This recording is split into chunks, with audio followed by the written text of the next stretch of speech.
रोहन पैठणकर या युवकास खोट्या गुन्ह्यात अडकवून अमानुष मारहाण, वंचित बहुजन आघाडीची पोलीस अधीक्षकांना निवेदनाद्वारे कारवाईची मागणी। रोहन पैठणकर या युवकाला गाय चोरीच्या खोट्या गुन्ह्यात अडकवून अमानुष मारहाण करण्यात आल्याची धक्कादायक घटना उघडकीस आली आहे। रोहन याला फक्त त्याची जात विचारण्यासाठी कपडे काढून बेदम मारहाण करण्यात आल्याचा आरोप आहे।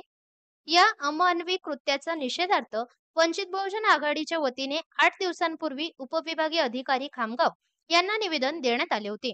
मात्र अद्याप दोषींवर कोणतीही ठोस कारवाई झाली नसल्यामुळे आज वंचित बहुजन आघाडीने जिल्हा पोलीस अधीक्षक यांना पुन्हा निवेदन देत तात्काळ कठोर कारवाईची मागणी केली। वंचित बहुजन आघाडीच्या पदाधिकाऱ्यांनी सांगितले की हा प्रकार रोहन पैठणकर यांच्या मूलभूत अधिकारांवर घाला आहे। केवळ जातीच्या आधारावर अशी वागणूक देणे हे संविधानाविरोधी आहे। दोषींवर अनुसूचित जाती आणि जमाती अत्याचार प्रतिबंध कायद्याअंतर्गत गुन्हा दाखल करून कठोर शिक्षा व्हावी। या प्रकरणी पोलीस प्रशासनाकडून लवकरच कारवाई होईल अशी अपेक्षा असून जर दिरंगाई झाली तर वंचित बहुजन आघाडी उग्र आंदोलन छेडणार असल्याचे संकेत दिले आहेत।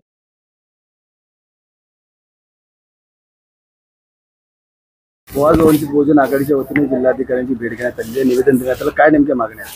आमच्या मागण्या पहिल्या दिवसापासून रास्त मागण्या आमच्या एकच आहेत की जो या घटनेचा मेन सूत्रधार आहे रोहन पगारिया याला अटक करून त्याला जेरबंद करून कठोरात कठोर शिक्षा करावी। परंतु आजपर्यंत पोलीस प्रशासनाने त्याला जेरबंद केलं नाही।